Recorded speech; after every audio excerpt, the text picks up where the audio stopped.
Eu me chamo David Rodrigues e você está em mais um devocional. Nesse devocional, eu gostaria de falar um pouco sobre o poder de Jesus sobre as nossas vidas. E como base aqui eu vou usar um texto que se encontra em Marcos, capítulo 5, versículo 20. O texto diz o seguinte: Então, aquele homem se foi e começou a anunciar em Decápolis o quanto Jesus tinha feito por ele, e todos ficavam admirados. Irmãos, basicamente aqui o que acontece no texto aqui, eu gostaria de contar um pouco sobre essa história. Jesus atravessa uma margem do mar e ele chega até a outra margem. E nesse trajeto ocorre uma tempestade. Jesus vai lá, manifesta o seu poder sobre o mar e acalma a tempestade. Atravessando o mar, chegando na outra margem do mar, ele se encontra com alguns, com seus discípulos, ele se encontra com um homem endemoniado. E esse homem endemoniado, ele corre na direção de Jesus, e uma coisa relevante para nós é que ele se prostra, ele se ajoelha aos pés do Senhor Jesus, ele dobra os seus joelhos ali, e ele pergunta a Jesus assim: por que vieste me atormentar antes do tempo? Jesus imediatamente vai e ouve ali o que aquela legião de demônios fala, e ele pergunta uma coisa relevante. Ele fala assim, ele pergunta para aquele homem, né, qual é o seu nome? Qual é o seu nome? Em nenhum outro texto da Bíblia, como nós vemos uma prática comum hoje, em nenhum outro texto da Bíblia é perguntado o nome do demônio, nenhum, apenas esse. E eu vou te explicar por quê. Jesus ele pergunta isso daí, e o homem fala assim, ele pergunta qual é o seu nome, o homem fala assim: meu nome é Legião, porque somos muitos. Jesus, mais uma vez ali, ele não queria saber o nome do demônio para dar importância ao demônio, né? Mas para mostrar que ele não só é Deus sobre um demônio, mas sobre uma legião inteira, porque ele venceu também o inferno.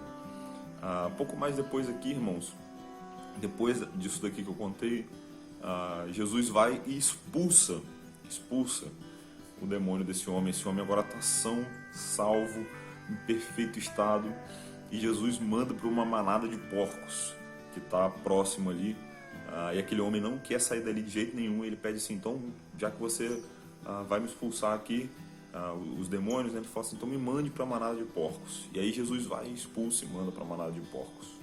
Aquela manada de porcos com cerca de 2.000 porcos cai no precipício abaixo.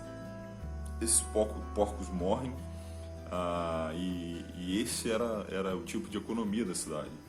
Nós aqui em Macaé vivemos do petróleo, né, como a maior parte da nossa economia, e ali naquela cidade eram os porqueiros, né, os homens viviam do povo de Genezaré, em Gadara, né.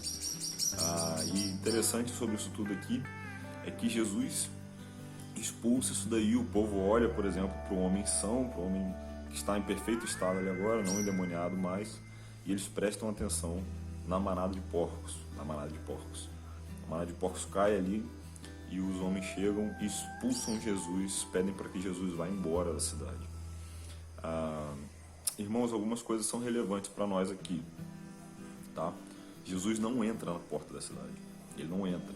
E talvez o diabo queira fazer isso, talvez Satanás queira fazer isso, cegar você a ponto de falar assim: se Jesus entrar na minha vida, se Jesus entrar no meu lar, se ele vier aqui, eu vou ter que abrir mão de muitas coisas, eu vou perder muitas coisas, assim como aqueles homens ali de Gadara, de Genezaré, pensavam.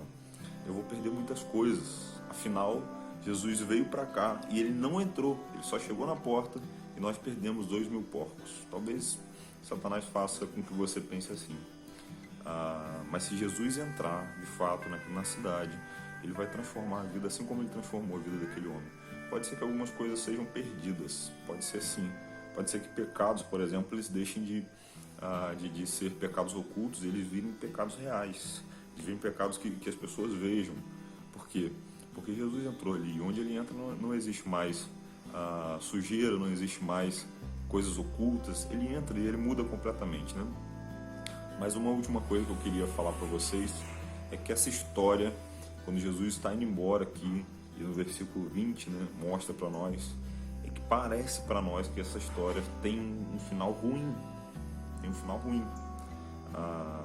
Jesus, por exemplo, chega ali em Gadara e ele não consegue transformar o povo todo como ele vinha fazendo, né?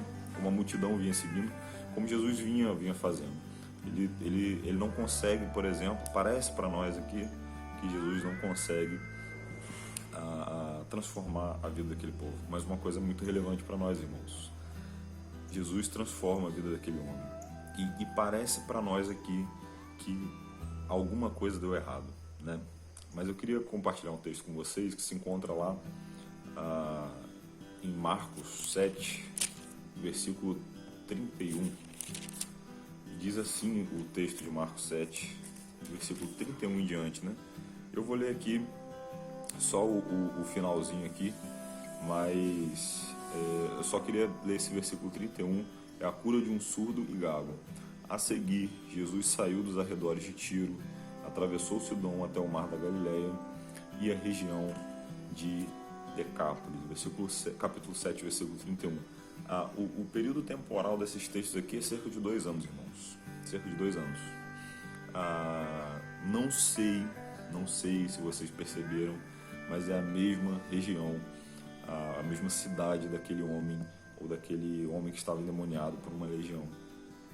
E a pergunta para nós é: talvez Jesus teria errado, então curou só um homem e ele não conseguiu transformar a vida daquele povo?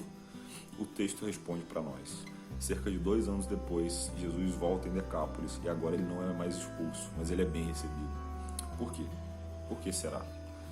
Lembra o texto? Jesus vai falar lá em Marcos 5, ele vai falar assim, vai e anuncia a todos, vai e conta para todo mundo que eu sou Jesus, que eu transformei a sua vida. Jesus deixou um missionário em Decápolis, aquele homem que foi possesso, agora ele é transformado pelo sangue de Jesus. Ele entrou e arrebentou com tudo ali, e agora ele transformou a vida daquele homem a ponto dele entrar na cidade e não mais querer saber de perturbar os outros ali na porta da cidade, a ponto dele ser transformado e transformar a vida de outras pessoas. Jesus agora é bem recebido em Decápolis porque ele deixou um missionário ali. Pergunta para nós aqui que fica nesse texto, irmãos, se Jesus viesse na nossa cidade, no nosso bairro, no nosso país, será que ele seria bem recebido? Porque através da vida daquele homem, aquele missionário que ficou, muitas coisas foram transformadas, muitas coisas, talvez pecados ali tivessem sido mudados, a condição daquele lugar tivesse sido mudada, e o demônio estava ali de fato, porque era uma cidade promíscua, era uma cidade que não tinha Jesus, não tinha Deus, eles adoravam outros deuses. E a pergunta que fica para nós aqui, irmãos, é se de fato Jesus seria recebido no nosso lar bem, se ele seria recebido de fato no nosso bairro bem, se ele seria bem recebido talvez na nossa cidade. Deus abençoe a sua vida. Eu vou ficando por aqui, mas eu queria que você orasse por isso, para saber de fato se você tem sido missionário, assim como esse homem foi, depois de ter sido transformado por Jesus. Deus abençoe você e até o próximo devocional.